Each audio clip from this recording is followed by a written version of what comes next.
Halo saudara, bertemu lagi dengan saya.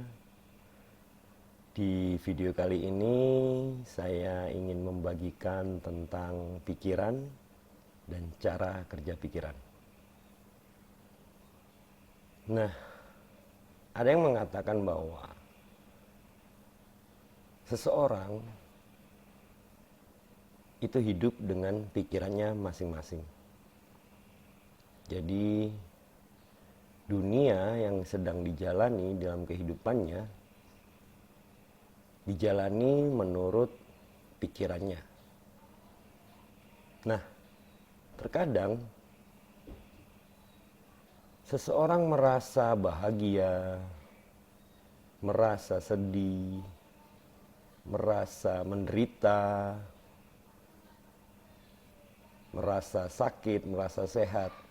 Itu semua dari pikirannya. Di video sebelumnya saya juga sudah membagikan tentang bagaimana pengalaman pribadi saya di dalam saya menjalani kehidupan dan sampai akhirnya saya dapat belajar untuk berdamai dengan pikiran. Nah, sebelum saya coba membagikan apa itu pikiran dan bagaimana cara kerja pikiran, izinkan saya memberikan disclaimer bahwa yang saya sampaikan dan yang saya bagikan ini adalah murni dari pengalaman saya pribadi di dalam saya mengamati, memahami dan mengerti bagaimana pikiran saya dan cara kerja pikiran saya. Nah, semoga bermanfaat buat kita semua. Berikut saya akan memberikan tampilan slide agar kita dapat sama-sama belajar, memahami, dan juga saya terbuka kepada saudara-saudara yang ingin memberikan tanggapan, komentar, atau mungkin pertanyaan agar kita dapat berbagi tentang pikiran dan bagaimana cara kerja pikiran. Di awal ini saya sampaikan tentang definisi pikiran terlebih dahulu yang saya ambil dari beberapa sumber. Pikiran adalah gagasan dan proses mental. Berpikir memungkinkan seseorang untuk mempresentasikan dunia sebagai model dan memberikan perlakuan terhadapnya secara efektif sesuai dengan tujuan, rencana, dan keinginan. Berpikir melibatkan manipulasi otak terhadap informasi seperti saat membentuk konsep, terlibat dalam pemecahan masalah, melakukan penalaran, dan membuat keputusan. Menurut Kamus Besar Bahasa Indonesia, pikiran berasal dari kata pikir, artinya akal budi atau ingatan. Pikiran merupakan hasil berpikir atau memikirkan atau menganalisa. Penggunaan pikiran atau thought dalam bahasa Inggris atau pemikiran atau thinking dalam bahasa Inggris dapat dikaitkan dengan berbagai macam aktivitas psikologis. Pemikiran adalah proses menggunakan akal untuk mempertimbangkan sesuatu.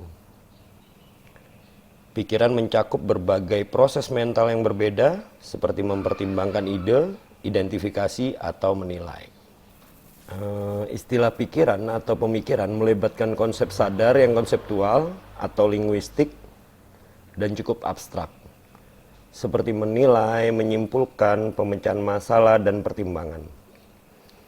Terkadang istilah berpikir atau pemikiran dapat dipahami dalam arti yang sangat luas dan mengacu pada proses mental, yaitu kondisi sadar atau tidak sadar. Nah, kesimpulannya, pikiran ialah tentang kemampuan seseorang untuk berpikir, merasakan, dan terlibat dalam aktivitas fisik. Pikiran tidak tersusun dari neuron atau pembuluh darah apapun. Pikiran berkaitan dengan moralitas, penalaran, dan pemahaman seseorang. Pikiran tidak berwujud, tidak dapat disentuh, dan tidak dapat dilihat. Pikiran terbagi menjadi dua bagian, pikiran sadar dan pikiran bawah sadar yang berfungsi untuk menyaring informasi. Nah, dari klasifikasi pikiran tadi antara pikiran sadar dan pikiran bawah sadar, pikiran sadar atau conscious mind ialah proses mental yang berkaitan dengan logika, penalaran, kehendak, dan kesadaran terhadap realitas yang dapat dikendalikan secara sadar melalui analisis dan berpikir terhadap informasi yang masuk ke dalam otak. Berkaitan dengan keseharian seperti berpikir makan saat lapar, berpikir saat mau melakukan sesuatu. Penguasaan pikiran seseorang menggunakan pikiran sadar hanya sebesar 12%. Kemudian pikiran bawah sadar atau subconscious mind ialah proses berpikir dengan respons subjektif dan emosi yang berkaitan dengan kepercayaan, kebiasaan, ingatan, kepribadian, dan sebagainya. Dan pikiran bawah sadar sebagai pengendali tubuh manusia itu digunakan sebesar 88%. Jadi ini dari hasil penelitian yang ditulis di artikel si peneliti ya. Ini sumbernya sudah saya tulis. Kemudian kita coba memahami tentang definisi otak. Otak adalah organ tubuh di kepala, dapat disentuh dan dilihat. Otak tersusun dari neuron dan pembuluh darah. Otak mengendalikan gerakan, emosi, dan berbagai fungsi tubuh seseorang. Nah, ini nanti kita coba sama-sama bahas dan kita pahami. Nah, kemudian kita masuk kepada cara kerja pikiran. Jadi, di slide sebelumnya kita sama-sama pelajari bahwa otak mengendalikan gerakan, emosi, dan berbagai fungsi tubuh. Nah, cara kerja pikiran yaitu informasi yang masuk ke dalam otak melalui organ tubuh manusia, yaitu diantaranya melalui mata atau penglihatan, apa yang kita lihat, apa yang kita pandang, kemudian telinga, apa yang kita dengar, kemudian dari mulut atau lidah sebagai perasa, kemudian hidung atau penciuman, dan tubuh. Tubuh ini bisa kulit, bisa kaki, bisa tangan, dan sebagainya. Atau mungkin organ tubuh yang ada di dalam tubuh kita. Jadi otak merekam dan menyimpan semua informasi yang masuk dan menjadi pikiran. Jadi kemudian pikiran terbentuk berdasarkan penilaian, identifikasi, analisa, kesimpulan, dan pengalaman yang diterima oleh organ tubuh manusia. Tadi dari mata, dari penglihatan, kita melihat warna, melihat benda, melihat tulisan, pemandangan, dan yang lain-lain ya. Pendengaran melalui telinga, perkataan, suara, musik, dan lain-lain.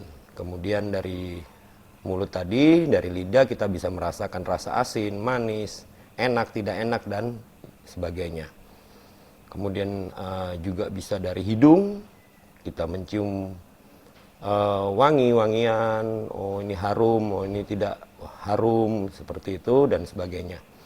Kemudian organ tubuh bisa kita rasakan lewat tangan kita bisa merasakan meraba, halus, kasar, kemudian dari mungkin kulit, atau mungkin organ tubuh kita yang di dalam, seperti luka, pedih, sakit, dan kita bisa merasakan tubuh kita sehat, dan yang sebagainya.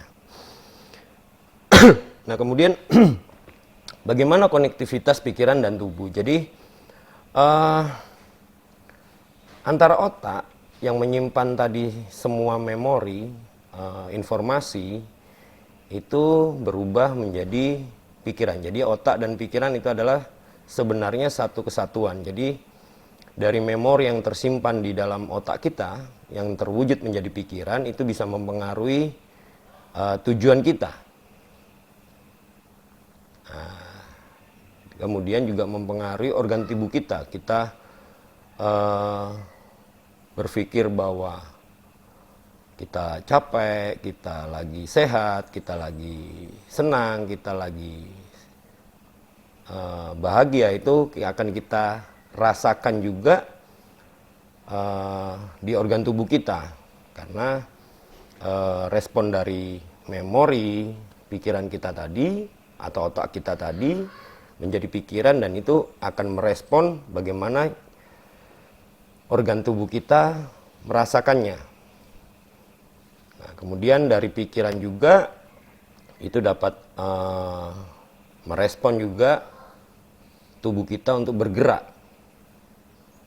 Atau mungkin ketika kita tubuh kita capek, lelah, nah pikiran juga demikian, kemudian otak juga merespon yang akhirnya tubuh kita bisa juga tidak bergerak, seperti itu. Kemudian pikiran juga berkaitan atau mempengaruhi perilaku kita.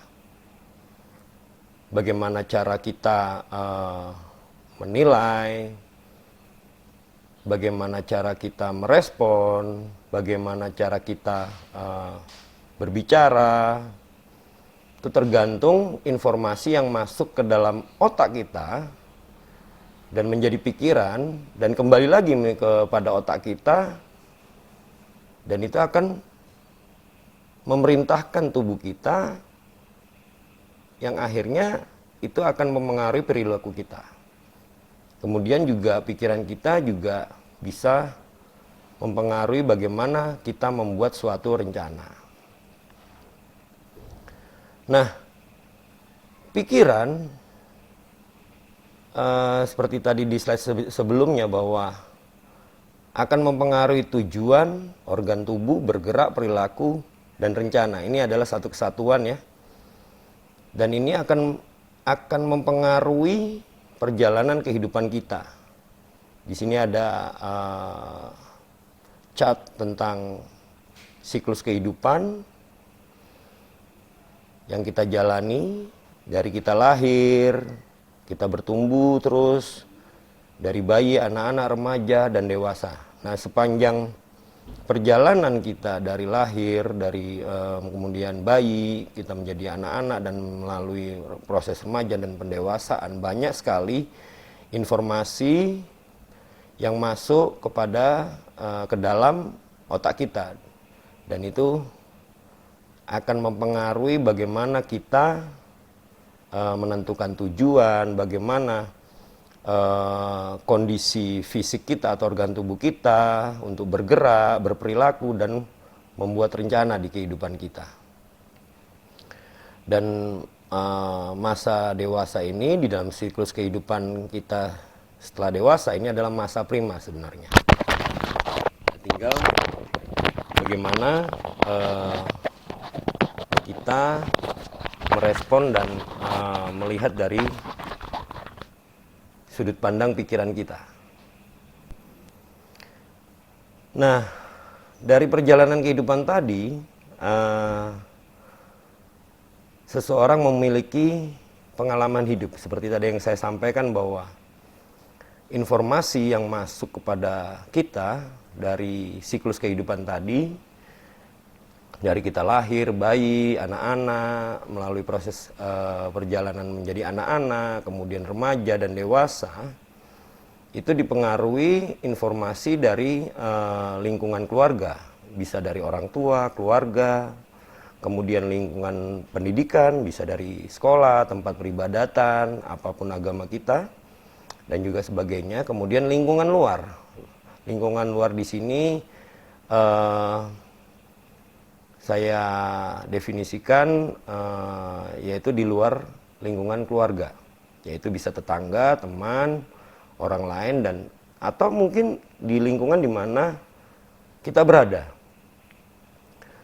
Nah, seluruh lingkungan yang dialami seseorang tersebut akan mengajarkan tentang ilmu, akan mengajarkan tentang pengetahuan, keahlian, cara hidup, cara bersosialisasi, kemudian cara berpikir, cara berkomunikasi, dan sebagainya. Nah, dari seluruh informasi tadi, itu akan membentuk dualitas ya.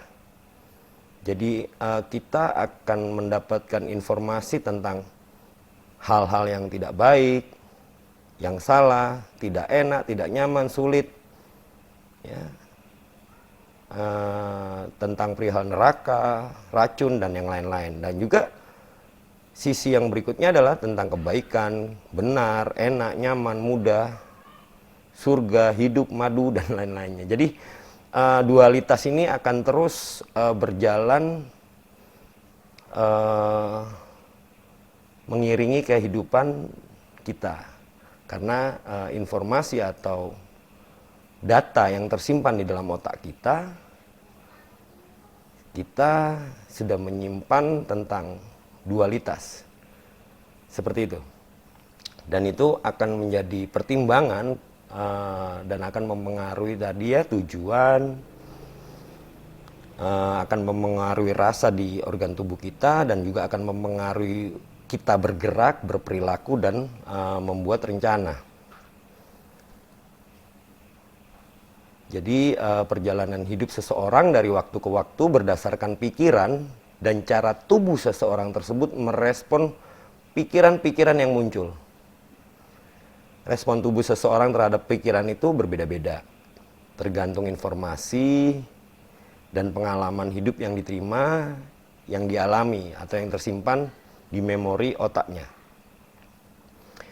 Pengalaman hidup yang diterima dan dialami seseorang juga berpengaruh pada sudut pandang pikiran seseorang di dalam menghadapi realitas atau kenyataan hidup yang sedang dijalani.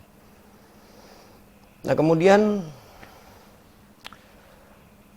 terkait dengan respon atau sudut pandang pikiran seseorang dalam menghadapi realitas kehidupan yang sedang dijalani, itu akan mempengaruhi energi sebenarnya. Energi ini kaitannya adalah dengan tubuh kita. Bagaimana respon atau sudut pandang pikiran kita tadi mempengaruhi energi atau semangat kita. Jadi dari berbagai informasi yang diterima otak, yang disimpan di dalam otak, serta yang dialami di dalam kehidupannya, itu akan mempengaruhi energinya atau mempengaruhi tubuhnya. Nah, di dalam perjalanan kehidupan, dalam siklus kehidupan dari kita lahir sampai dengan dewasa, tanpa kita sadari, kita akan merespon memori di dalam pikiran kita menjadi pikiran bahwa kita berpikir mempunyai identitas, ya, identitas yang berdasarkan informasi tadi atau pengetahuan, knowledge ya. Kemudian juga akan berpengaruh dengan kesehatan kita, kesehatan tubuh,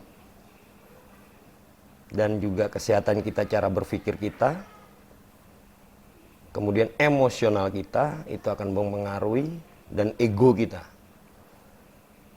Nah, energi kita, energi seseorang itu sangat berpengaruh dari identitas, knowledge, kesehatan, dan emosional serta egonya. Bagaimana seseorang itu mampu atau dapat merespon semua hal yang terjadi di dalam kehidupannya, dan bagaimana sudut pandang pikirannya di dalam merespon realitas kehidupan yang sedang dijalani. Nah, ini kita belajar sama-sama tentang berpikir kesadaran atau conscious mind. Karena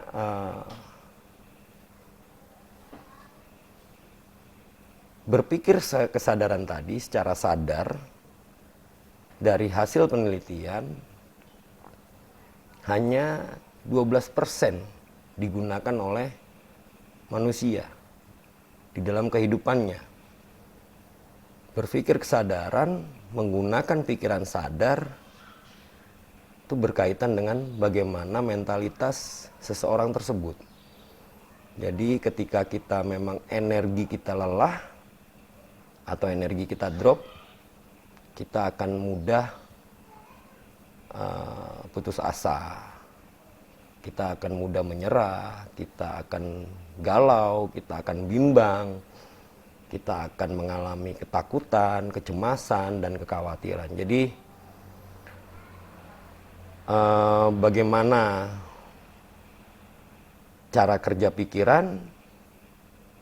Ya, tergantung dari kita, otak kita menyimpan memori yang kita alami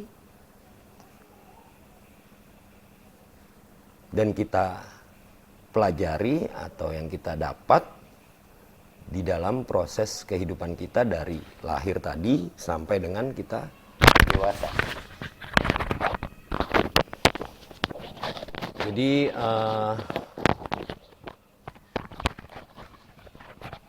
di video kali ini saya hanya ingin sampai di sini dulu. Kita belajar dulu tentang pikiran dan cara kerja pikiran. Nah, bagaimana tentang cara berdamai dengan pikiran, itu nanti akan saya buatkan di dalam video selanjutnya. Baik saudara, saya terbuka untuk pertanyaan atau mungkin kritik atau saran dan masukan berdasarkan tema yang saya sampaikan saat ini, yaitu tentang pikiran dan bagaimana cara kerja pikiran. Karena setiap kita pasti memiliki pengalaman yang berbeda-beda. Silakan saudara-saudara menuliskan di dalam kolom komentar, dan juga jangan lupa pencet tombol like, subscribe, dan share. Sampai berjumpa di video selanjutnya. Terima kasih.